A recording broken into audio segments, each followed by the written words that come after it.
Knocking my hat. Oh, look. Coming. Let me know. Oh, stop it. Okay.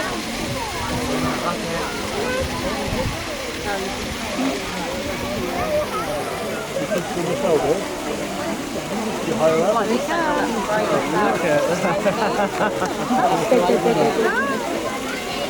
Can you see the penguins now?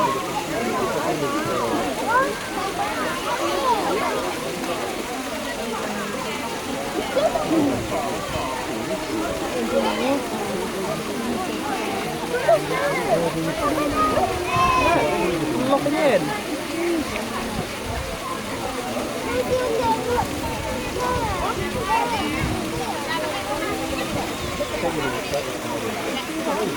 Oh look, they're throwing it in. Can you see it? Good afternoon, everybody. You're very welcome to Cotswold. My name is Jo. I'm the penguin keeper. First thing I'm going to ask everybody is please make sure to remove all legs and arms and hands and body parts from the enclosure. Remember that these are our animals' homes, so where you see a wall, you stop. So everybody park back on the other side of the wall, please. All legs, all feet back over that way. Thank you very much. Please. Now, here in Cotswold, next back over. Thank you very much.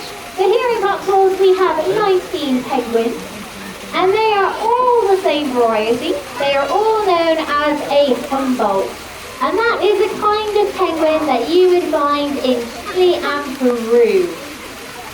Now, our ones were all born in the East. They're part of a special European breeding program. But at the moment, they are going through, make sure you hold it right down, fully by, and let go.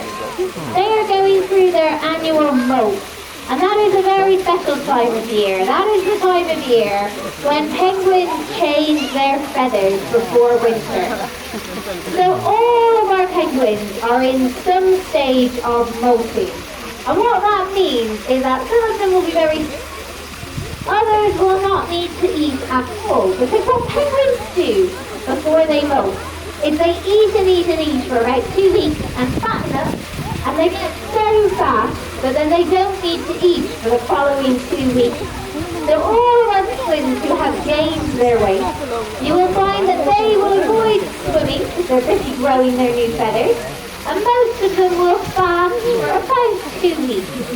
But all the penguins who are still fattening up, like the JJ at my feet, will need lots of fish for now to help them gain that fat store. Now, some of the penguins will still come up because they're even while their feathers are coming through.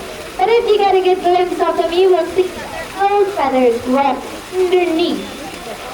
Or their new feathers come through underneath, I should say, and push the old feathers out, so that they have a beautiful brand new coat in time for winter.